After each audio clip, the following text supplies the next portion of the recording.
Asia cup के लिए team India में बतौर विकेटकीपर बल्लेबाज उनका दावा सबसे मजबूत है। टीम के नियमित विकेटकीपर ऋषभ पंत इस होड़ से करीब करीब बाहर हैं, जबकि संजू, ध्रुव जुरैल और जितेश शर्मा में से किन्हीं दो विकेटकीपरों को मौका मिल सकता है। एशिया कप में विकेटकीपरों में जंग कौन होगा? एशिया कप के लिए विकेटकीपर संजू सैमसन, ध्रुव जुरैल विकेटकीपर होंगे, क्योंकि ऋषभ पंत होड़ से बाहर निकल चुके हैं। वजह क्या होगी वो भी हम जानने की कोशिश करेंगे। मनोज जोशी सर हमारे स्पोर्ट एडिटर हमारे साथ जुड़ गए हैं इस वक्त। मनोज सर, क्या खास है, कितना अहम है संजू सैमसन को लेकर ये चर्चा होना, और कितना अहम है संजू सैमसन के साथ ध्रुव जुरैल का भी नाम आना और बाकी ऋषभ का नाम बाहर हो जाना? क्या ऋषभ को चोट लगना इसके पीछे जिम्मेदारी है? जरा विस्तार से इस बारे में बात करें। आपने पहले एशिया कप का जिक्र किया है, तो एशिया कप में जो संभावित टीम का है उसको लेकर चर्चा इन दिनों खूब सुर्खियां बटोर रही हैं, और विकेटकीपर का चयन जो है बहुत अहम होगा, क्योंकि ऋषभ पंत जो है, जैसा कि आपने एक बात कही कि वो एक इंजरी एक इश्यू हो सकता है, लेकिन T20 क्रिकेट उनको बहुत ज्यादा रास नहीं आया। वो उस लेवल के प्लेयर नहीं है जो टेस्ट के प्लेयर हैं या वनडे के प्लेयर हैं। टेस्ट में जो उन्होंने कमाल का प्रदर्शन किया, विदेश में जाकर एक टेस्ट की दोनों पारियों में, जैसे इंग्लैंड में उन्होंने सेंचुरी बनाई, वो लेवल उनका कम से कम T20 क्रिकेट में नहीं है। अगर पिछले आखिरी 5 उनके T20 मुकाबले आप उठाकर देखें, तो एक तो 2025 में वो खेले ही नहीं है बिल्कुल भी T20 मैच, और दूसरा जितने 5 मैच खेले उसमें 17 का उनका औसत है, यानी वो लेवल नहीं है। 126 127 का उनका स्ट्राइक रेट है। आज जब दुनिया, अब आप देखें कि यशस्वी जायसवाल जो 160 प्लस के स्ट्राइक रेट के बावजूद स्कीम ऑफ थिंग्स में नहीं है, या कई और खिलाड़ी जो हैं वो भी नहीं है 140 145 वाले स्ट्राइक रेट वाले, तो अब इनका 127 में 126 के स्ट्राइक रेट में जगह बनती नहीं है। संजू सैमसन को देखें, आईपीएल में उन्होंने कमाल का प्रदर्शन किया, इंडिया की तरफ से खेले तो उन्होंने 2 सेंचुरियां भी बनाई, उन्होंने साउथ अफ्रीका में जाकर, और एक बांग्लादेश के अगेंस्ट सेंचुरी बनाई। T20 क्रिकेट में सेंचुरी बनाना बहुत बड़ी बात होती है, और संजू सैमसन ने वो करके दिखाया है।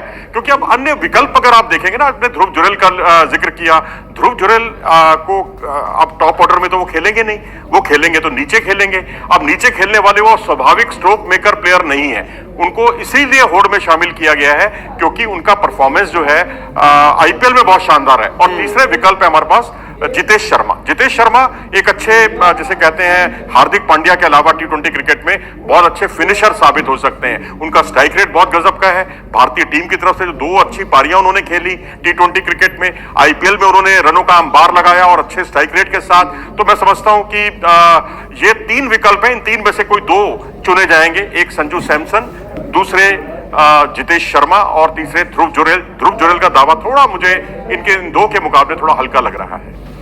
संजू सैमसन, ध्रुव जुरैल, जितेश शर्मा, अगर इनमें से कोई भी चुना जाता है, फर्क कितना बड़ा पड़ता हुआ दिख रहा है आपको टीम के ऊपर?